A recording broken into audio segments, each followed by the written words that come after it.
So, welcome. It is an honor to see all of you here, and we have a very esteemed group of people here with us today. Before we begin, I just want to make one important note. This event is being videotaped so that we can broadcast this far and wide so that all can hear from our distinguished guests today. So, my name is Dan Shapiro. I'm director of the Harvard International Negotiation Program and affiliate faculty here at the Program on Negotiation here at Harvard Law School. Each year, in our program, we invite heads of state, international dignitaries to speak on crucial issues of negotiation and leadership. And today, we're honored to have with us His Excellency Najib Mikati, former Prime Minister of Lebanon. And I must also add, we are very honored to have his family and close friends with him here today. And as I've learned, they sometimes travel with him, and especially on special occasions. Today happens to be the birthday of the Prime Minister. So we are honored to celebrate with you today. So our agenda today is three. Can we sing? You want to start? Happy birthday to you. Happy birthday to you. Happy birthday, dear Bradley. Happy birthday to you. Woo! Well, welcome. I can tell that's exactly what you wanted to hear right now. Yes. So our agenda for today is threefold.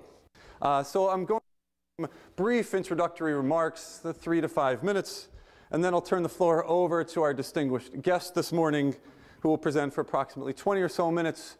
And then after that, we have this wonderful opportunity with a nice amount of time for Q&A to really learn from the mind and the experience of the Prime Minister. So for starters, however, I'd like to say a thank you, deep gratitude to all those who helped to make today happen. First of all, Professor Bob Mnookin of Harvard Law School, Susan Hackley, and the incredible team at the Program on Negotiation here at Harvard Law School. I'd like to thank the Global Health Institute and the inspiring students, and I see a number of you here today from my course on negotiation who helped to make today happen as well. Third, the team at the Harvard International Negotiation Program. And finally, where is Kareem Sowaid? Okay, there you are. And a big thank you to Kareem as well for really helping to make yes. And to put this into brief context, Kareem is a Harvard Law School alumnus from Lebanon who helped to make today happen. So let's move to again, I'm just going to moments of thought and really leave the majority of time to our guest. So the focus of our work here at the Harvard International Negotiation Program is on how to deal with the emotional and the identity-based dimensions of conflict. And while rationality is obviously critical to resolving contemporary conflict, it's not enough. It's certainly not enough all around the world, and certainly in the Middle East, where strong emotions and identity polarizations are increasingly troublesome, increasingly challenging both to security and to well-being. So how do you negotiate in a world that's becoming increasingly tribalized, radicalized, polarized?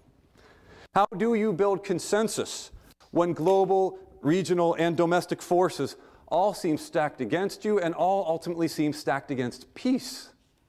What do you do? Well, we have with us today an important global leader who has wrestled with these precise kinds of challenges and brought keen, pragmatic perspective to bear. Prime Minister Mikati has an atypical background in Lebanese politics. He, or his family for that matter, did not play any role in public life prior to the Lebanese Civil War. He was, in a sense, an outsider to the political establishment.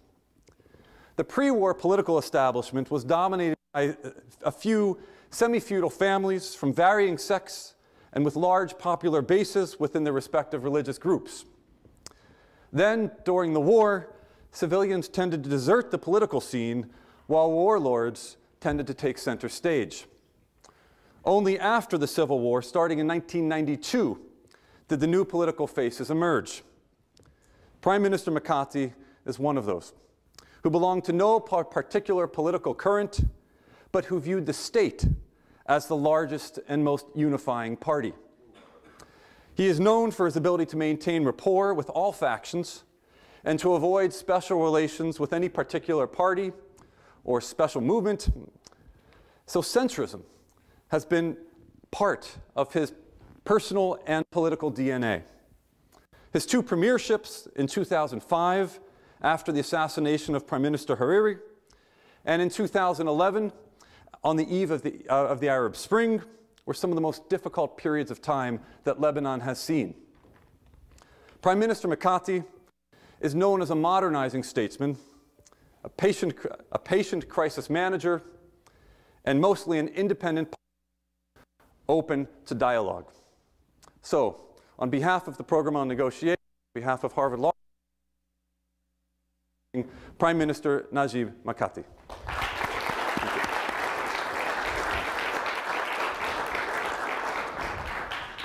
And welcome. Thanks. Come around to the other side.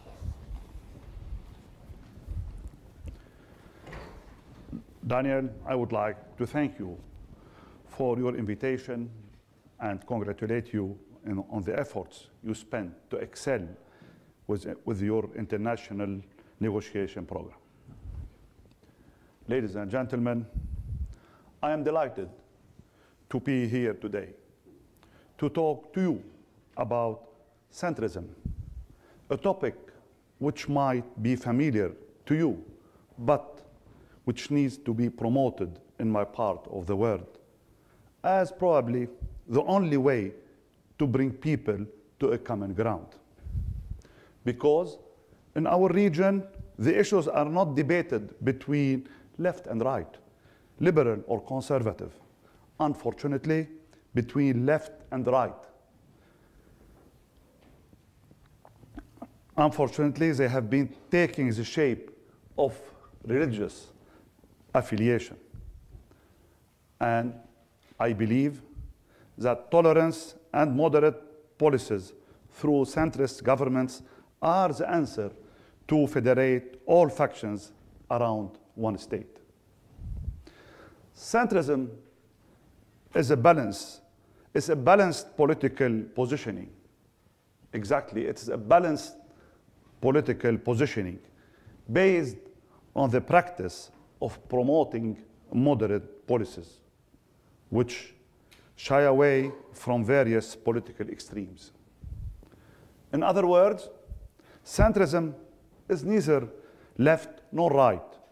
It is a third-way approach that offers the chance to move beyond the old clash of left and right towards a progressive and a new political philosophy. A key reason for the failure of major parties to adopt a broad, diverse ideology is probably because of their inability to blend certain liberal and conservative principles or issue positions forming a more evolved and more adapted way of thinking. Because none of the major parties have had much success at combining the ideologies of liberalism and conservatism. They have been unable to endorse a liberal stand on some issues and a conservative stand on other issues without running the risk of appearing unreliable.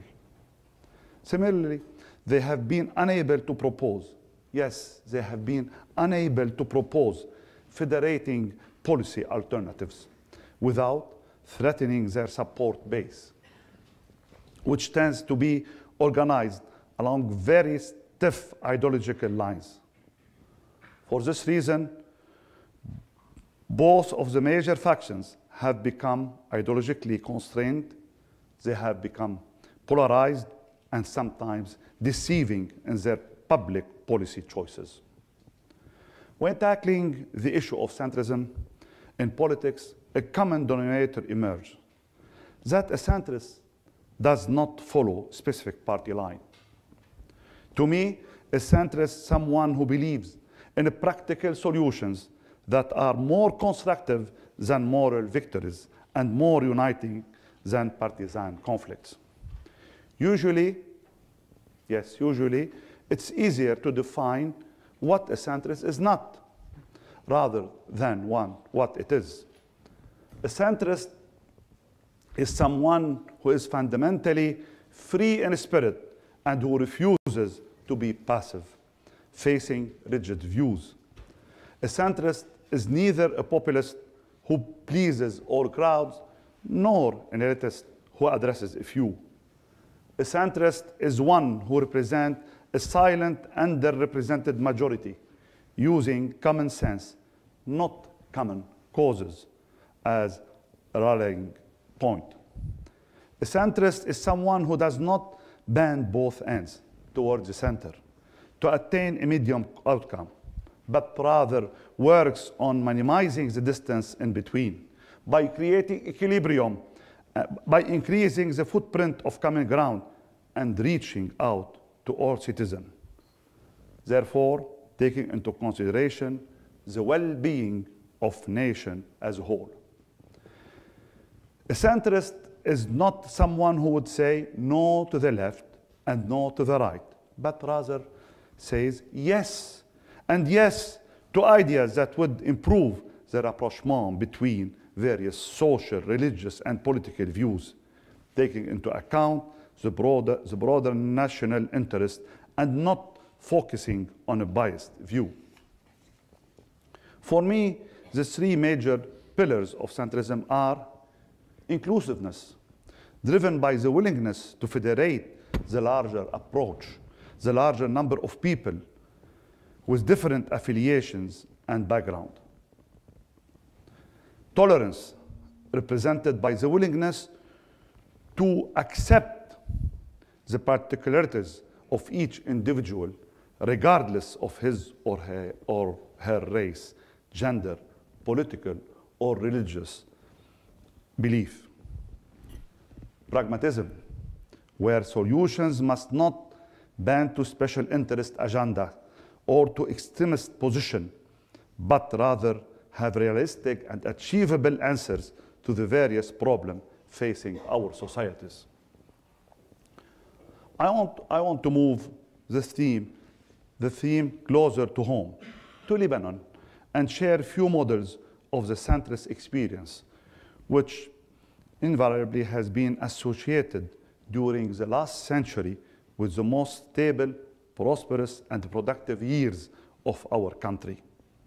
We're a nation state almost the size of Connecticut, with 18 ethnic and religious groups. We are probably the oldest and most tolerant multicultural society. This pluralism is somewhat unique and by the same token complex. Because in a country such as Lebanon, the notion of accepting, not necessarily adopting, other people's view is by itself a balancing act.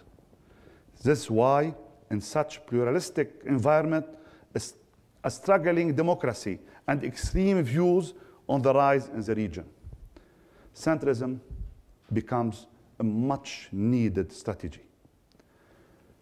In fact, it should probably become the official policy of the state in all domestic political matters. Let us turn to Lebanon few centrist but worthy experiences and attempt a summary analysis. I have selected some periods of Lebanon from 1943, date of the independence, to the present day. Any in-between periods, which I will not mention, could be considered as period of unrest and extreme polarization. First period is from 1943 till 1950, which I call the founders of independence era. Bishar al-Khoury and Riyad al-Sulh are considered the founding fathers of modern Lebanon. They defied their respective communities, Christians and Muslim, to build a nation that united us all. They forged the idea that together would be better than separate.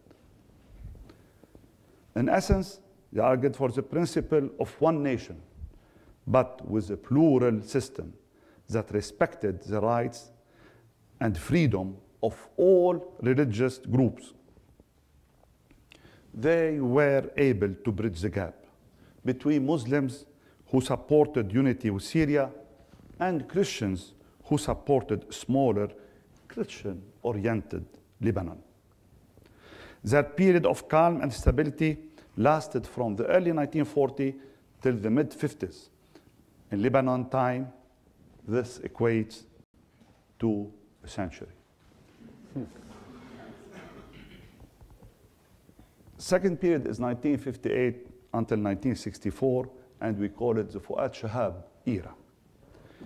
Fuad Shahab was elected president in 1958 after Lebanon was torn between partisans of the Pan-Arab plan championed by Nasser in Egypt and those aligned with the pro-Western camp that included Iraq, Jordan, Turkey.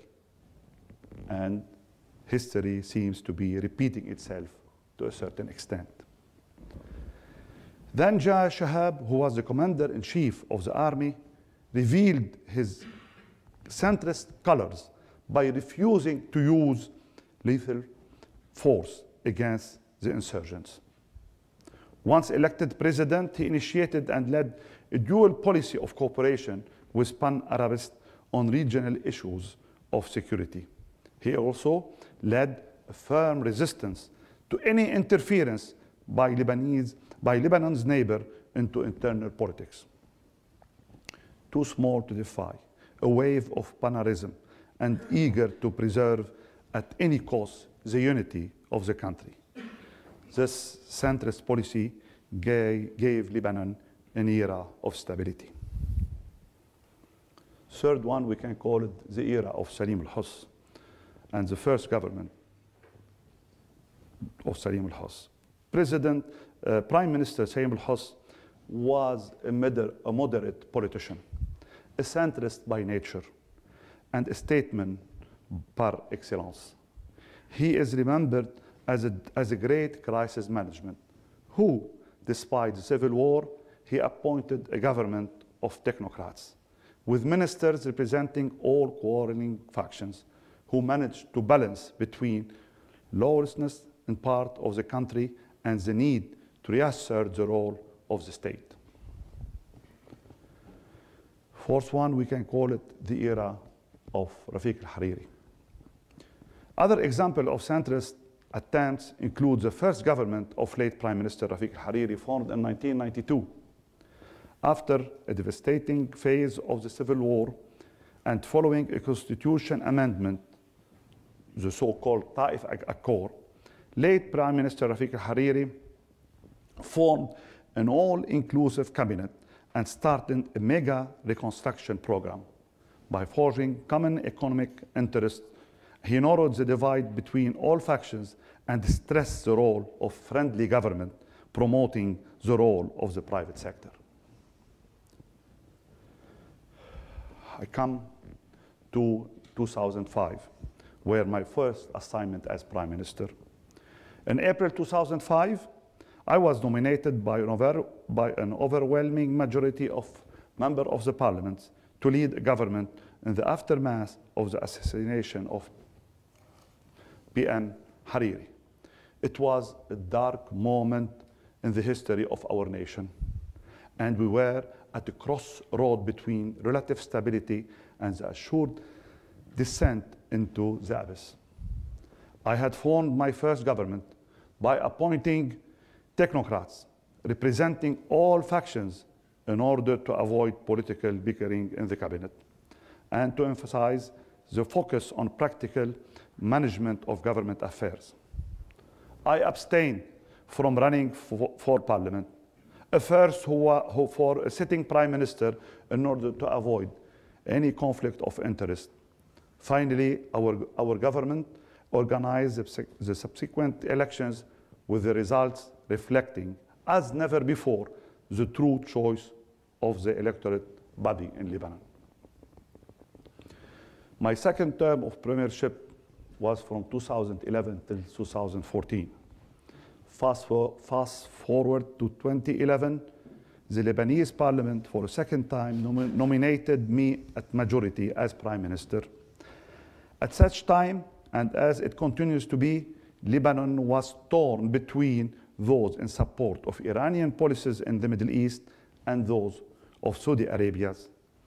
Similar to all previous crises, Lebanon was yet witnessing a regional conflict of disturbing proportions that polarized politicians who saw in such conflict an opportunity to further their local agendas. One would think that I ticked all the boxes for a smooth mandate. However, to make things more challenging, the Arab Spring started in many countries, and especially Syria, the country that border Lebanon. As a centrist, and during my term in office, I decided to shy away Lebanon from what's going on in the Arab world, particularly in Syria, and was successful in introducing the disassociation policy which was initially criticized by the two major political blocs in Lebanon, but was eventually adopted as a national policy by all political parties, or we can say by some political parties, and continues to be the country official policy.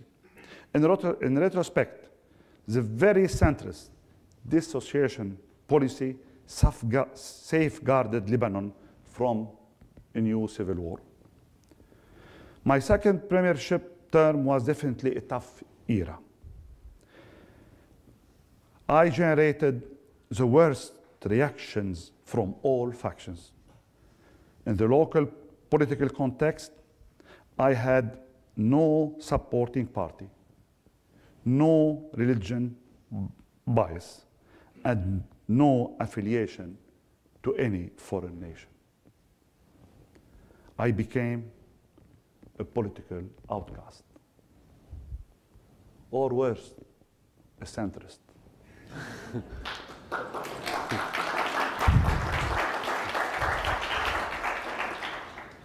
And it was this conviction that pushed me to resign when I realized that an alternation in power is the proper democratic realization of what I always defended and I believed in.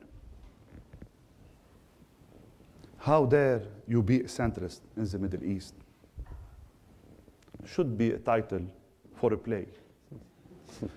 Although I am not sure whether it would be labeled a tragedy, a comedy, or a thriller with a happy ending. We will let the global audience decide. I have asserted my state duties, not my privileges, at those asking me to bend things their way.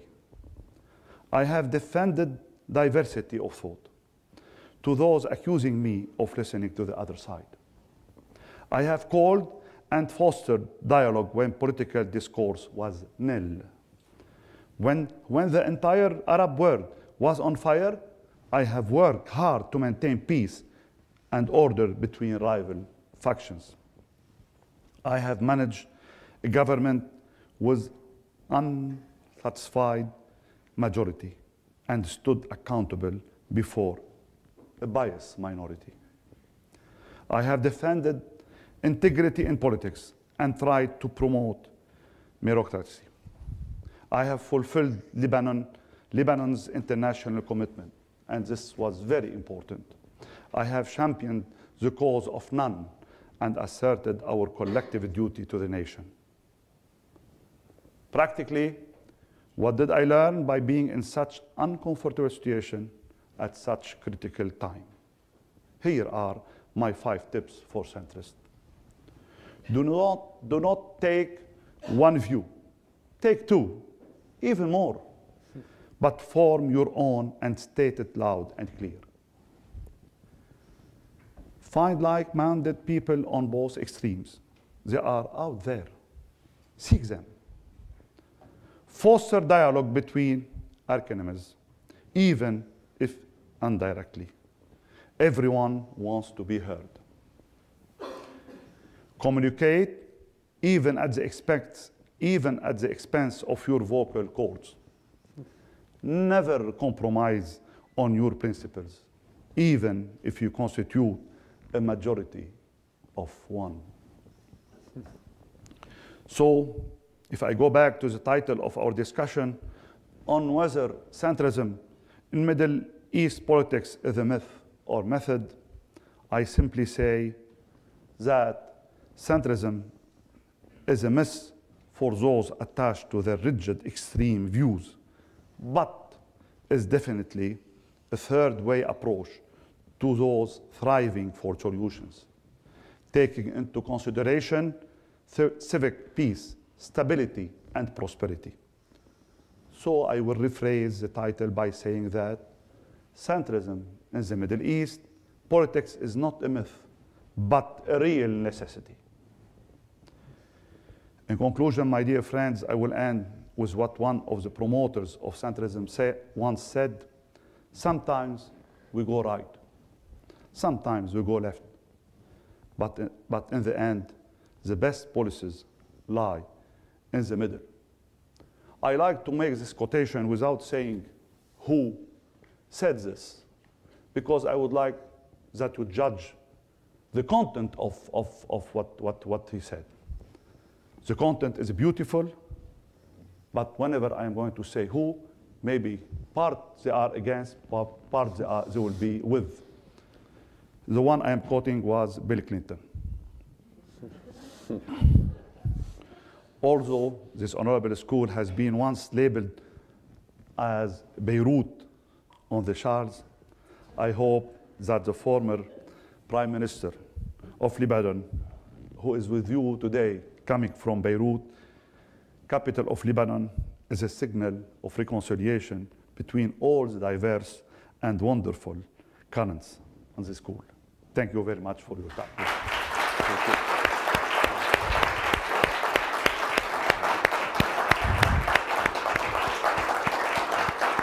Thank you.